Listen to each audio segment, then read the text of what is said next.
Hello बच्चों, कैसे हो आप लोग। तो डे नंबर 14 में फिर से आपका स्वागत है चिल्ड्रन चॉइस एकेडमी। तो जैसा कि हम जानते हैं कि यहाँ पे हम क्या करते हैं, रिवीजन करते हैं किसके थ्रू, क्वेश्चन के थ्रू। तो अब तक आपका इससे पहले 2 3 4 चैप्टर हो चुके हैं और हम डे नंबर 14 में आ चुके हैं।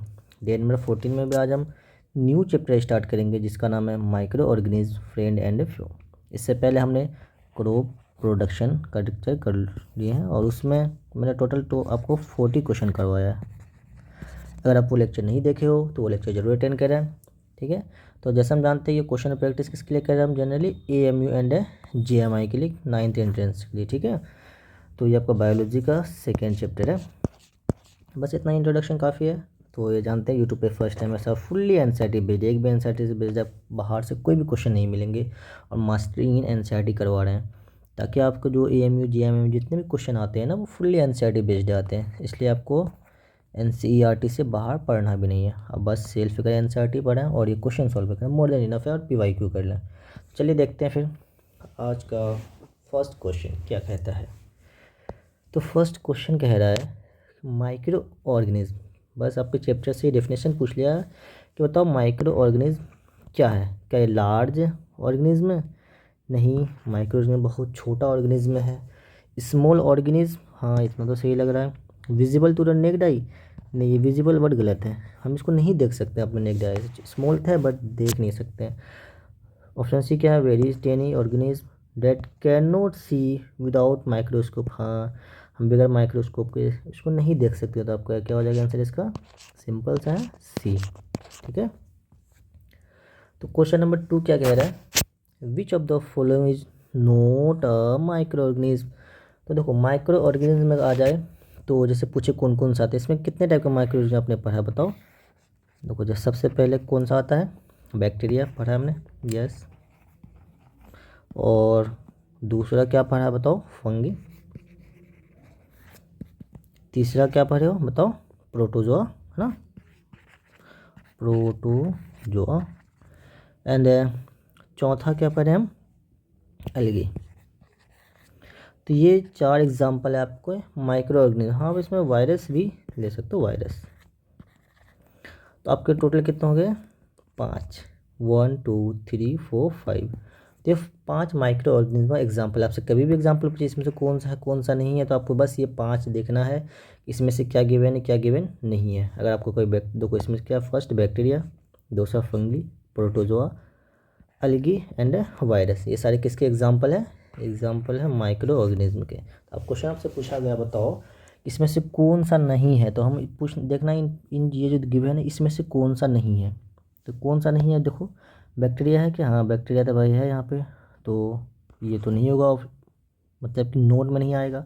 वायरस है, हाँ वायरस भी है, ये भी नहीं होगा। अब हम फंसते हैं इन दोनों में कि भाई अर्थवर्म होगा या एम्यूबा होगा। तो देखो इसमें इन दोनों में अगर आपसे पूछा जाए तो बताओ इन दोनों में क्या होगा, ना इसमें एम्यूबा गिवन है ना अर्थवर्म गिवन है। लेकिन देखो जो एम्यूबा होता है ना, ये बताओ किसका एग्जाम्पल होता है, एम्यूबा किसका एग्जाम्पल होता है, बताओ बताओ बताओ, ये प्रोटोजोआ के अंदर आता है ना। देखो प्रोटोजोआ ये किसका एग्जाम्पल है, देखो पेन चेंज कर लेता हूँ एक मिनट, ये आपका प्रोटोजोआ है। देखो प्रोटोजोआ में 2 एग्जाम्पल आता है, एक होता है एम्यूबा, दूसरा आता है पारामीशियम। ये क्वेश्चन आपको ये सीखने को मिला, आपको डायरेक्ट ये दे के नहीं, आपको इसका एग्जांपल दे के पूछ सकता है बताओ इसमें से कौन सा माइक्रो ऑर्गेनिज्म है कौन सा नहीं है। तो मतलब कि ये भी है आपका, तो ये भी ऑप्शन नहीं होगा। और वर्म आपका इन 5 में से किसी में नहीं आता, ना ही किसी का एग्जाम्पल है ना ही इन 5 में से है। तो आपका आंसर क्या हो जाएगा, डी। तो थोड़ा सा ये अच्छा क्वेश्चन है, तो इसमें आप स्टार लगा लें, ठीक है। ये क्वेश्चन थोड़ा सा अच्छा है। आई होप कि आपको कॉन्सेप्ट समझ में होगा, कैसे सॉल्व करते हैं वो समझ में आ गया। आपको इसका एग्जांपल भी ध्यान में होनी चाहिए, मेरे कहने का सिंपल मतलब ये है।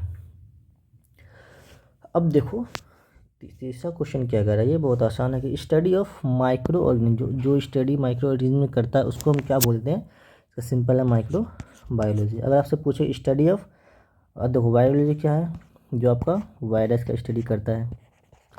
इकोलॉजी क्या है, जो आपका इन्वायरमेंट के बारे में स्टडी करता हो।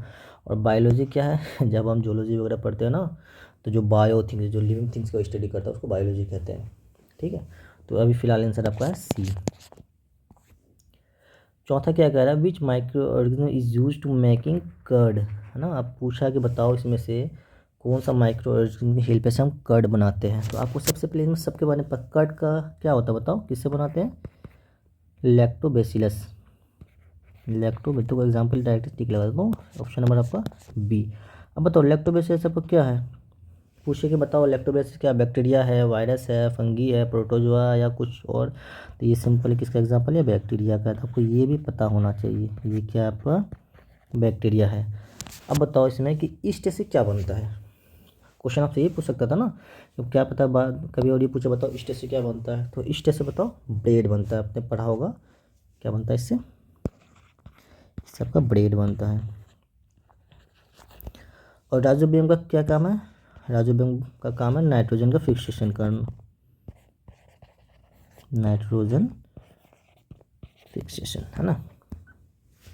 तो आपसे देखो इसका आंसर क्या हो जाएगा, बी हो जाएगा ना, यस। तो आपसे सिंपल ये सब पूछ सकते हैं, बताओ ईस्ट से क्या बनाते हैं, तो ब्रेड बनाते हैं। लैक्टोबैसिलस से क्या बनता है, मेकिंग कट बनता है। राइजोबियम में क्या काम है, नाइट्रोजन। और प्रोटोजोआ ऐसा कोई फंक्शन नहीं है हमारे एनसीईआरटी में गिवन, इसलिए उसको छोड़ देते हैं। तो क्वेश्चन नंबर 5 क्या कह रहा है कि वायरस आर डिफरेंट। अब पूछा वायरस के बारे में, सबसे पहले बताओ वायरस आपका माइक्रो ऑर्गेनिज्म है, हाँ आता है।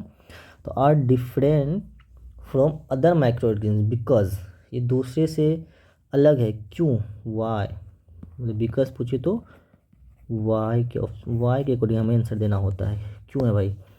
They can only reproduce inside host, क्या ये सिर्फ होस्ट के अंदर ही रिप्रोड्यूस करता है, देखते हैं आगे। हाँ ऐसा होता है, लेकिन ओनली वाला वर्ड दिया। दे आर ऑलवेज भी नहीं है, हमेशा बेनिफिशियल नहीं है, समटाइम बेनिफिशियल भी है समटाइम नहीं भी है। क्योंकि हम वायरस के बारे में जानते हैं कि ये जो है हम बॉडी के अंदर भी रहता है, अगर बॉडी के अंदर चला जाए तो ये लिविंग हो जाएगा, बॉडी से बाहर जाए तो ये नॉन लिविंग हो जाए। इसलिए ये हमेशा न हमेशा बॉडी के अंदर लिविंग होगा, और लिविंग चीज़ें आपको डिवाइड करता है, रिप्रोड्यूस करता है। इसलिए जब बॉडी के अंदर होता है तो ये आपका क्या करता है, रिप्रोड्यूस करता है। आंसर तो इसका ये होगा। बाकी ये तीनों क्यों नहीं ये जानते हैं। दे हैव क्लोरोफिल, नहीं यार क्लोरोफिल तो किसका है, ये प्लांट का, ठीक है, ये प्लांट का characteristics. They do not need host, इसके भाई होस्ट की ज़रूरत है, अगर होस्ट नहीं रहेगा तो जी ही नहीं पाएगा, इसलिए आपका आंसर इसका ए हो जाएगा।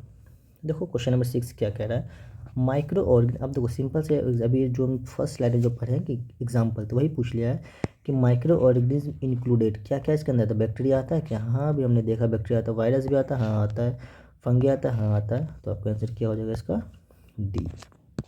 ये वो सिंपल सा आपका। क्वेश्चन नंबर 7 क्या कह रहा है कि विच of the following is a unicellular organism.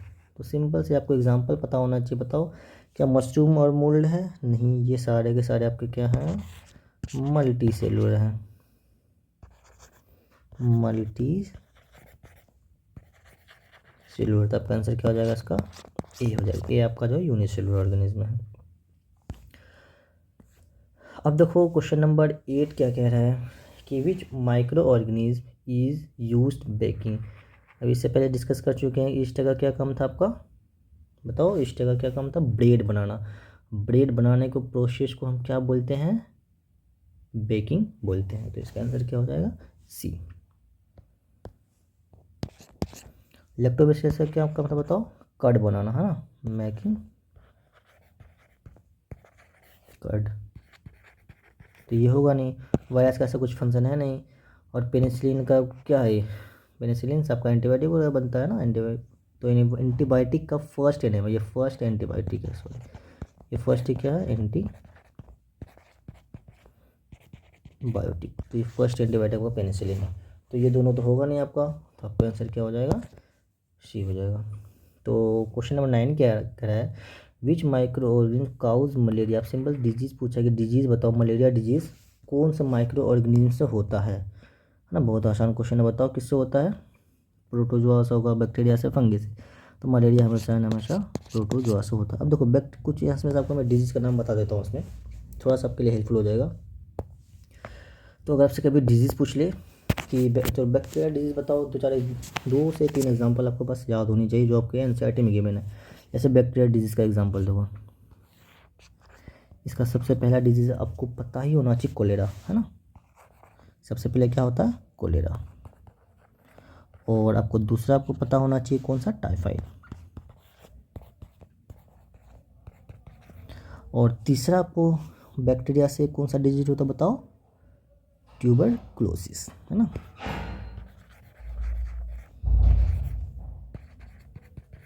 तो ये आपको 3 एग्जांपल मिनिमम आपको बैक्टीरिया के बारे में पता होना चाहिए, जो कि एनसीईआरटी में बाज़ाब्ता गिवन है। अब एनसीईआरटी जब पढ़ोगे ना, तो एनसीईआरटी में गिवन है ये सारे के सारे डिजीज़ किससे होते हैं, बैक्टीरिया से होते हैं, ठीक है।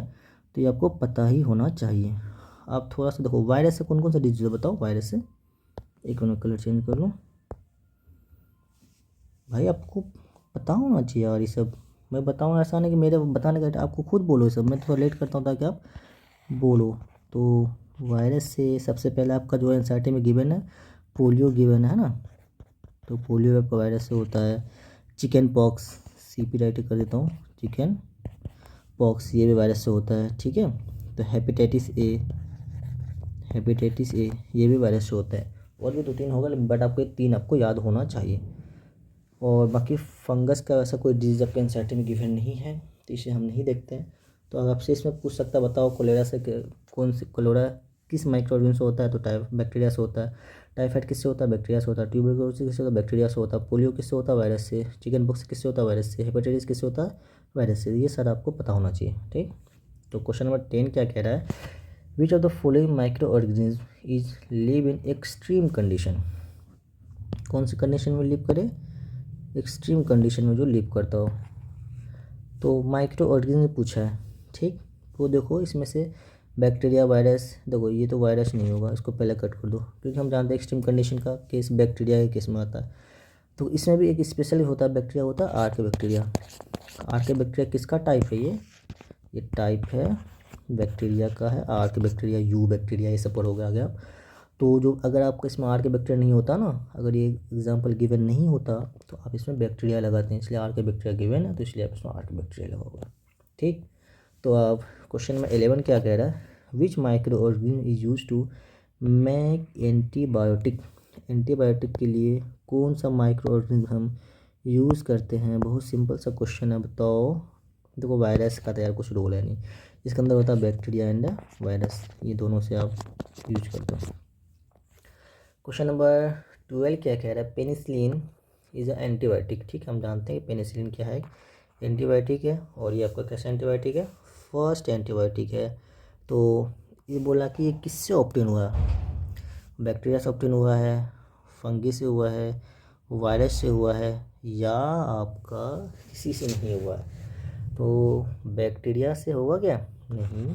वायरस से तो होगा ही नहीं, इसे सबसे पहले कट कर दीजिए आप। तो आपका आंसर क्या हो जाएगा इसका, डी। अब देखो इसमें अगर स्पेशल पूछे कौन सा फंगी से हुआ, ठीक है, तो इसमें मोल्ड आता है, MOULD। तो इससे होता है। इसको डिस्कवर किसने किया, चलो यहाँ पे लिखता हूँ, डिस्कवर बाय अलेक्जेंडर फ्लेमिंग, है ना। आपको ये भी पता होना चाहिए, अलेक्जेंडर फ्लेमिंग। अब कब डिस्कवर हुआ, डेट, कभी आपसे डेट भी पूछ सकता, बताओ। अलेक्जेंडर फ्लेमिंग जो पेनिसिलिन का डिस्कवरी किया था, कब किया था, 1929। तो ये आपको पता होना चाहिए, इतना इन्फॉर्मेशन तो मिनिमम आपको होना ही होना चाहिए। और पेनिसिलिन हम जानते हैं आपका फर्स्ट एंटीबायोटिक है, फर्स्ट एंटीबायोटिक है, ठीक। तो आपको इसमें से 1, 2, 3, 4, 5 क्वेश्चन से पूछा जा सकता है। तो देखते हैं क्वेश्चन नंबर 13 क्या कर रहा है। भाई देखो, अगर मेरे चैनल पर फर्स्ट टाइम आए हो तो इसे सब्सक्राइब ज़रूर है ना, ज़रूर करें। अच्छा वीडियो लगता हो तो आप लाइक भी कर दें, और अपने दोस्तों को आप शेयर ज़रूर करें, ठीक है। आई होप कि अच्छा ही लगता होगा। बाकी आप कोई भी डाउट हो तो आप हमें कमेंट कर सकते हो, सर इस पर मुझे डाउट है, ये कुछ भी डाउट हो आप मुझे कमेंट ज़रूर करें, ठीक।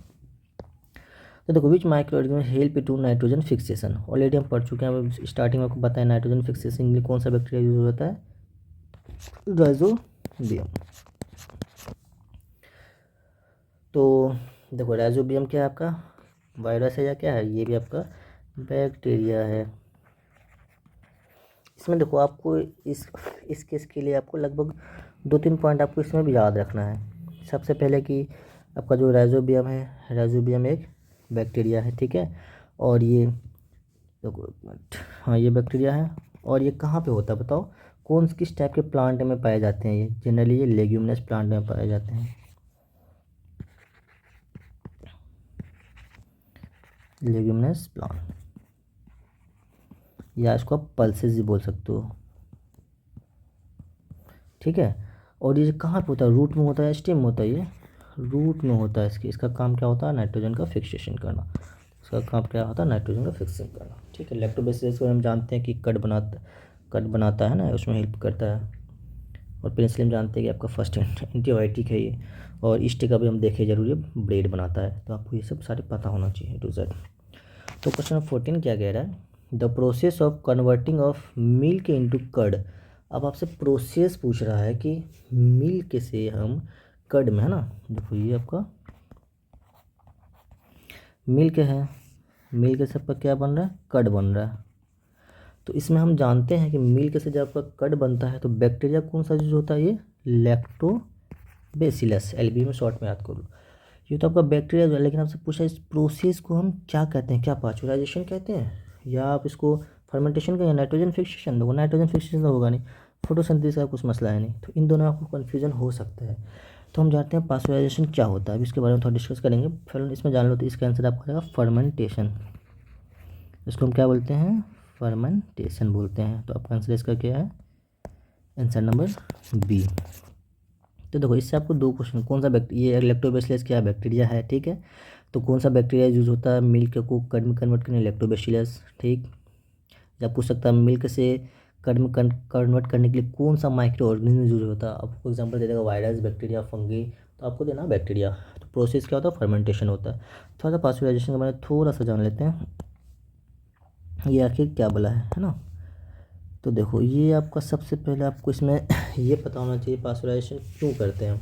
इससे हम अपने फूड को प्रिजर्व करते हैं, फूड को क्या करते हैं, प्रिजर्व करते हैं। तो फूड को प्रिजर्व के लिए पास्चुराइजेशन करते हैं। इसमें हम पास्चुराइजेशन को डिस्कवर किसने किया था, पहला पॉइंट ये पता होना चाहिए। दूसरा चाहिए ये वाला प्रोसेस को लुइस पास्चर साहब थे जो कि इसका हम डिस्कवर किए थे, ठीक है। तो अब तीसरा पॉइंट इसमें आपको ये रखना, पता करना है कि इसमें मिल्क को हम हीट करते हैं, मिल्क को क्या करते हैं, हीट करते हैं। आपको इसमें डिग्री भी पता होना चाहिए, कितने डिग्री में हीट करते हैं, 70 डिग्री में। एग्जाम्पल आपको एग्जैक्ट पता हो कितने टाइम के लिए इसको हीट करते हैं, ठीक है। डिग्री देखो तो 70 डिग्री कितने टाइम के लिए हीट करते हैं, बताओ बताओ बताओ, 15 से 30 सेकेंड, ये भी पता होना चाहिए। बच्चे सिर्फ 15 से 30 देख लेते हैं, आपको ऑप्शन है वहाँ पे 15 से 30 मिनट दे देगा, आवर दे देगा, सेकंड दे देगा, कन्फ्यूज हो जाएगा। इसलिए आपको पता होना चाहिए सेकेंड में ही करते हैं। और इसको सडनली क्या करते हैं, फिर हीट करने के बाद फिर क्या करते हैं, उसको देखो हीट किए, इसको फिर सडनली कूल कर देते हैं। सडनली कूल करने के बाद क्या करते हैं, इसको स्टोर करते हैं। तो देखो सिंपल, इसको एक बार समराइज कर देता हूँ। पास्चुराइजेशन क्या होता है कि आपका फूड प्रिजर्वेशन का एक प्रोसेस है ना, एक फूड प्रिजर्वेशन का प्रोसेस है। इसको डिस्कवर किया था लुइस पास्चर साहब थे, एक साइंटिस्ट का नाम है, तो वो उसने इसको डिस्कवर किया था। और तीसरा पॉइंट है, इसमें क्या करते हैं, मिल्क को हम हीट करते हैं कितने डिग्री में, लगभग आपका 70 डिग्री में, सेल्सियस, केल्विन नहीं, सेल्सियस। तो कितने सेकंड के लिए, 15 से 30 सेकंड के लिए। फिर इसको जस्ट क्या करते हैं, इसको कूल कर देते हैं, फिर इसको हम स्टोर कर देते हैं, ठीक। तो आपसे इस एक क्वेश्चन पूछ सकता है, ये सारा चीज़ कब हुआ है ना, डेट आपसे पूछ सकता है। तो आपको डेट भी पता होना चाहिए इसका। बताओ ये डेटा एनसीईआरटी का गिवन है, बताओ बताओ बताओ, 1857 में हुआ। तो इतना इन्फॉर्मेशन आपको आना चाहिए। अब क्वेश्चन नंबर 15 देखते हैं कि ईस्ट हेल्फेन, यार ये तो कई बार डिस्कस कर चुके हैं, सिंपल मेकिंग ब्रेड है ना, इसको तो मेकिंग वैक्सीन, मेकिंग एंटीबायोटिक सब कुछ है नहीं, आपका मेकिंग ब्रेड। तो 16 में देखते हैं आप क्या है, micro organism that cause disease. ऐसा माइक्रो ऑर्गेनिज्म जो कि आपका डिजीज़ काउज करता है उसको हम क्या कहते हैं, पैथोजन, एंटीबायोटिक नहीं, ये तो होगा नहीं, डिकम्पोजर, वैक्सीन। इसको हम पैथोजन कहते हैं। अब देखो यहाँ पे माइक्रो ऑर्गेनिज्म नहीं लेगा, पूछेगा bacteria that cause disease is called फिर पैथोजन। उसके बाद पूछेगा प्रोटोआ डेट काउज डिजीज, मतलब माइक्रो ऑर्गेनिज्म जितने आपने एग्जाम्पल देखे ना, 5 के 5 एग्जाम्पल, ये सारे यहाँ पे देके पूछा जा सकता है। तो आपको क्वेश्चन थोड़ा सा टिल्ट करके घुमा कर थोड़ा सा पूछा जा सकता है इसमें, तो इसके लिए आपको तैयार रहना है। क्वेश्चन नंबर आपका 17 क्या कहता है, which disease is caused by bacteria. अभी हम देखो बैक्टीरिया डिजीज, वायरस डिजीज, सारे डिजीज लिखे थे ना। अब उसने पूछा कि बताओ बैक्टीरिया डिजीज, बैक्टीरिया से कौन सा डिजीज आपका काउज होता है। तो बताओ आंसर, बताओ बताओ भाई, 17 का बताओ। ट्यूबरक्लोसिस, मलेरिया, ये फंग, तो इसका इससे होता है आपका सिंपल, इसका आंसर है ट्यूबरक्लोसिस। तो बताओ मलेरिया किससे काउज होता है, प्रोटोजोआ। अगर मलेरिया पूछता तो आपका क्या होता है, इसका प्रोटोजोआ। ट्यूबरक्लोसिस। उसके बाद आप देखो ये एड्स वगैरह किससे होगा, एड्स वगैरह आपका होता है वायरस से, है ना। आई थिंक, चलो FI को छोड़ दो। तो the disease polio is cause by, example already पहले बता चुके हैं कि पोलियो किससे होता है, वायरस से होता है। बैक्टीरिया का एग्जाम्पल क्या क्या है, क्या क्या बताए थे बताओ, टाइफाइड बताए थे, कोलेरा बताए थे, और आपका ट्यूबरक्लोसिस बताए थे। इतना तो आपको पता ही होना चाहिए। प्रोटोजोआ से मलेरिया होता है, डायसेंट्री होता है, ठीक। तो फंगी से ऐसा कोई डिजीज़ हमारे बॉडी में नहीं होते हैं, होते हैं तो हमारे सिलेबस में नहीं है, ठीक। तो क्वेश्चन नंबर 19 क्या कह रहा है कि which microorganism cause cholera. Simple से क्वेश्चन है, फिर बताओ कोलेरा किसकी वजह से होता है, बैक्टीरिया की वजह से होता है, वायरस की वजह से होता है, या नहीं तो फंगी के प्रोटोजोआ। हम एग्जाम्पल ऑलरेडी देखेंगे कोलेरा, ये कई बार बता चुके हैं आपको, तो टिप पे आ गया होगा। तो ये इसका आंसर हो जाएगा 19 का आपका A. The carrier of the malaria causing parasite. हाँ देखो कैरियर होता है कि अब जो मलेरिया होता है वो वो किससे, पैरासाइट से होता है ना। कौन सा कैरियर होता है, कैरियर पूछा आपसे, और माइक्रोवेव नहीं पूछा। क्या हाउस फ्लाई की वजह से होता है, चूहा स्पाइडर नहीं, ये होता है एनोफिलिस मस्क्यूटे। इसमें आपसे पूछे कि फीमेल या मेल, है ना। क्या पूछे आपसे, मेल या फीमेल। आपको पता होना चाहिए कि इसमें के अंदर फीमेल होता है ना, फीमेल ही कट करती है भाई, काट के भी जाती है ना। देखो यार अब तक यहाँ तक आ चुके हो, अगर आपको वीडियो अच्छा लग रहा हो तो प्लीज़ सब्सक्राइब करना बिल्कुल ना भूलें, सब्सक्राइब करो यार जल्दी। अब तक सब्सक्राइब कर दियो तो बहुत अच्छी बात है, अगर आपने सब्सक्राइब नहीं किया तो सब्सक्राइब ज़रूर करना, ज़रूर देख रहे हो, दांत दिखा के बोले कर ले यार, क्या जाता है। तो क्वेश्चन नंबर 21 क्या करा, फूड प्रिजर्वेशन में आप थोड़ा सा पढ़ते हैं। Which method is use for preserve milk, ये ऑलरेडी डिस्कस कर चुके हैं। बताओ इसका स्पेशली आपसे मिल्क के बारे में पूछा गया है ना। अगर सिर्फ मिल्क के बारे में पूछा जाएगा तो आपका क्या हो जाएगा, पास्चुराइजेशन। बॉइलिंग जैसा कुछ है, फर्मेंटेशन वैसा कुछ नहीं है, फर्मेंटेशन सारे से डिस्कस कर चुके हैं। आप देखो क्वेश्चन नंबर 22 है, पास्चुराइजेशन वाज डेवलप्ड बाय। अब देखो ये भी हम अभी डिस्कस किए थे कि आपसे ऐसा क्वेश्चन पूछा जा सकता है। देखो इस सेम टाइप का क्वेश्चन आपसे पूछ लिया गया है कि पास्चुराइजेशन कौन डिस्कवर किया था, क्या अलेक्जेंडर फ्लेमिंग किया था, नहीं, लुईस पास्चर किए थे, बिल्कुल हाँ, तो लुईस पास्चर से आपका किया था। अब थोड़ा सा देख लो इसमें कि अलेक्जेंडर फ्लेमिंग क्या, आपको याद होगा आई थिंक, अलेक्जेंडर फ्लेमिंग क्या कहता है बताओ यार, बताओ जल्दी भाई। अलेक्जेंडर फ्लेमिंग क्या क्या था, एंटीबायोटिक प्रिपेयर किया। तो एंटीबायोटिक का नाम क्या है, कौन सा एंटीबायोटिक, पेनिसिलिन।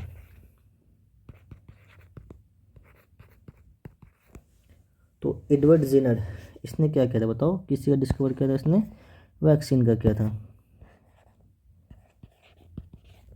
ठीक है। वैक्सीन में देखो इसमें आपसे एक भी डेट भी पूछी है, डेट भी आपको रखना चाहिए, 1929 होता है, और वैक्सीन का होता है 1798। रॉबर्ट कोच, ये भी आपका एनसाइड में थोड़ा सा गिवन है। इसने क्या किया, क्या डिस्कवर किया बताओ, इसने बैक्टीरियम डिजीज किया था ना, डिस्कवर किया था।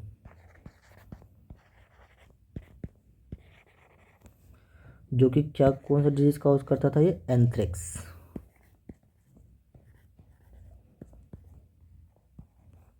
ठीक, ये इसका डेट आपको क्या याद रखना है, 1900, सॉरी इसका था शायद 1876, हाँ 1876 था इसको। आपको इतना पता होना चाहिए कौन सा साइंटिस्ट, देखो ये सारे साइंटिस्ट आपके एनसीईआरटी के। एडवर्ड अलेक्जेंडर फ्लेमिंग पेनिसिलिन मतलब एंटीबायोटिक डिस्कवर किया था 1929 में, किसके हेल्प से, फंजाई की हेल्प से। और फंजाई में कौन सा, मोल्ड। और लुईस पास्चर का क्या काम था, पास्चुराइजेशन डिस्कवर किया था। बताओ इसका भी हम डेट बताए थे ना, डेट क्या था इसका, बताओ बताओ बताओ, डेट बताओ। 1857। तो ये था। एडवर्ड जेनर का वैक्सीन डिस्कवर किया था 1798। रॉबर्ट कोच ने क्या था, बैक्टीरियम का डिस्कवर किया था, और इस डिजीज एक डिस्कवर किया था जो इसके वजह से हो रहा था, उसको एंथ्रेक्स कहते हैं। 1876 में हुआ था। ये था सर। तो question number 23, drawing food prevent. अब फूड को हम ड्राई क्यों करते हैं, ग्रोथ ऑफ बैक्टीरिया, नहीं भाई। अच्छा प्रिवेंट, सॉरी प्रिवेंट पूछा गया, प्रिवेंट क्यों करते हैं, हाँ बिल्कुल, ताकि आपको उसमें बैक्टीरिया ग्रोथ ना हो। लूज ऑफ न्यूट्रिएंट्स से फिर क्या फ़ायदा, गुड टेस्ट के ऐसा कुछ ना नाम दे रहने दो।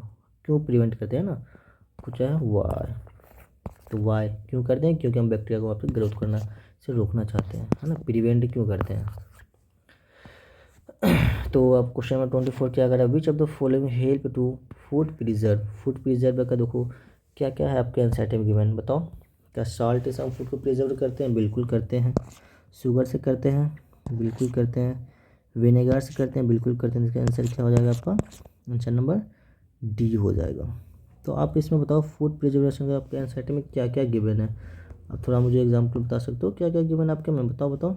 सबसे पहले केमिकल मेथड होता है, उसके बाद फिर जो कॉमन साल्ट होता है, देखो इसमें से मैं एक बार थोड़ा सा लिख देता हूँ समरी में ताकि आपको अच्छे से याद हो। सबसे पहले तो हम साल्ट जो है ये तो हो गई, शुगर से, इसमें भी आपको कॉमन साल्ट है ना, अब वो अच्छे से देखो तो शुगर, ऑयल के हेल्प से करते हैं, ऑयल के, विनेगर, और आपका जो होता है हीट एंड कोल्ड ट्रीटमेंट, इसको क्या बोलते हैं, हीट एंड कोल्ड ट्रीटमेंट। ये आपका एनसीईआरटी का लाइन है फुल्ली। इसको हम दूसरे वर्ड में क्या बोलते हैं, पास्चुराइजेशन, जो कि ऑलरेडी हम डिस्कस कर चुके हैं। इसको क्या बोलते हैं, पास्चुराइजेशन। तो आपको ये 1 2 3 4 5 प्रोसेस आपको पता होना चाहिए। तो आज का लास्ट क्वेश्चन है ब्रो, क्या refrigerator help to food preserve by, कैसे, है ना, हाउ। तो कैसे आपका रेफ्रिजरेटर हेल्प करता है फूड को प्रिजर्व करने, क्या किलिंग ऑल बैक्टीरिया, क्या वो सारे बैक्टीरिया को किल कर देगा, बताओ बताओ बताओ। नहीं भाई, सबको तो नहीं कर पाएगा। इंक्रीज बैक्टीरिया ग्रोथ, अगर वो इंक्रीज करेगा तो फिर तो हमारा फूड तो गया काम से। स्लोइंग डाउन बैक्टीरिया, हाँ उसको स्लो कर देता है, वो फुल्ली तरीके से ना ही किल करता है ना ही उसको इंक्रीज करता है, उसका सिंपल से काम होता है बैक्टीरिया को स्लो डाउन करना, उसकी ग्रोथ को। तो आपका आंसर क्या हो जाएगा, सी। तो आज के लिए इतना ही। आपको देखो मैं 25 क्वेश्चन करवाया हूँ टोटल, तो बताएंगे 25 में आपको कितने मार्क्स आ रहे हैं, ठीक है, ज़रूर कमेंट कीजिए। अगर आपको किसी भी क्वेश्चन में थोड़ा सा भी डाउट हो तो उसे भी आप कमेंट ज़रूर करें, ठीक। तो thank you so much for watching this video. अगर यहाँ तक आप आ गए हो तो सब्सक्राइब के बटन को दबाए बगैर मत जाना यार, है ना। तो अगर आपको वीडियो अच्छा लगता हो तो इसे लाइक ज़रूर करें, कमेंट ज़रूर करें, एंड अपने दोस्तों से शेयर करना बिल्कुल ना भूलें। तो ये जो है ना, जानिए आपका सिंपल सा है AMU एंड GMI के लिए आपका, अगर आप तैयारी कर रहे हो क्लास 9th एंट्रेंस के लिए, तो ये वीडियो आपके लिए बनाया जा रहा है। तो आज हम बहुत से लेक्चर अपलोड कर चुके हैं, ठीक है अब तक। तो अगर आपने प्रीवियस लेक्चर नहीं देखा है तब उसे भी ज़रूर देख लें, क्योंकि हमने क्या फोर्स एंड प्रेशर, फ्रिक्शन, ये इंपॉर्टेंट चैप्टर सब है जो कि ऑलरेडी बहुत डिटेल में विद कॉन्सेप्ट है ना, फुल कॉन्सेप्ट के अकॉर्डिंग हमने उसे डिस्कस किया है, और बहुत अच्छा वीडियो है। उसे एक बार ज़रूर करें। इसके करने के बाद आप PYQ ज़रूर लगाएं। PYQ लगाने से क्या होता है ना कि आपको ये पता चलता है कि भाई जो मैं क्वेश्चन कर रहा हूँ, जो मेरी पढ़ाई है, तो क्या मैं सही डायरेक्शन में हूँ या मैं गलत डायरेक्शन में हूँ। मैं कुछ बहुत हार्ड क्वेश्चन तो नहीं कर रहा, मैं बहुत मतलब कि आसान क्वेश्चन तो नहीं कर रहा, मैं कुछ ऐसा तो क्वेश्चन नहीं कर रहा जो हमारे ज़रूरत की है ही नहीं। बहुत बच्चे क्या करते हैं ना कि वो एक एक चैप्टर के 200-300 क्वेश्चन करते हैं, कितने 200-300 100 की तो मैं बात ही नहीं करूँगा, इतने इतने करते हैं। लेकिन ये क्या होता है कि आउट ऑफ सिलेबस होता है, ये आपका एनसीईआरटी है नहीं, ये किसी क्वेश्चन आते ही नहीं भाई इतना ज़्यादा करके। अब 10 ही क्वेश्चन 50 ही क्वेश्चन लगाओ, लेकिन वो आपका क्या होता है, जेन्युइन क्वेश्चन होने चाहिए जो कि आपको PYQ में मिल जाए, जो आपको PYQ से सॉल्व हो जाए, आपको AMU में GMI में जो आए वो 50 की लगाओ, लेकिन अच्छे लेवल का लगाओ ना। आपको बहुत ज़्यादा हार्ड में जाना ना बहुत ज़्यादा आसान में जाना। आपको हमेशा सक्सेस पाने के लिए आपको मिडिल में होना होता है, ठीक है। तो ज़्यादा भागोगे तो फिर भी कमी होगी, सिलेक्शन में नहीं ले पाओगे, बहुत ही अब मतलब पढ़ाई नहीं तो फिर तो कोई बात ही नहीं। तो अब सिंपल सा है, अब मेरे सारे लेक्चर अटेंड करें, उसके बाद आप पीवाई को ज़रूर करें, फिर आप देखें कि आपसे क्वेश्चन बनते हैं कि नहीं बनते। अगर आप देखो मेरा लेक्चर देखने से पहले एक काम और कर लिया करो, तो NCERT आप ज़रूर पढ़ लिया करो। NCERT पढ़ के यहाँ पे आओ, फिर इसको सॉल्व करो, उसके बाद फिर आप चले जाओ PYQ। इतना सब कर ले तो स्टेप फर्स्ट क्या है, NCERT पढ़ना, सेकंड क्या ये क्वेश्चन करना, थर्ड स्टेप क्या PYQ करना, क्योंकि अब आपके साथ टाइम है नहीं, अगर इतना कर लो मोर देन इनफ होती है। चलिए आज के लिए इतना ही रखते हैं, थैंक यू सो मच, फिर मिलते हैं कल नेक्स्ट लेक्चर में, तब तक के लिए ओके बाय।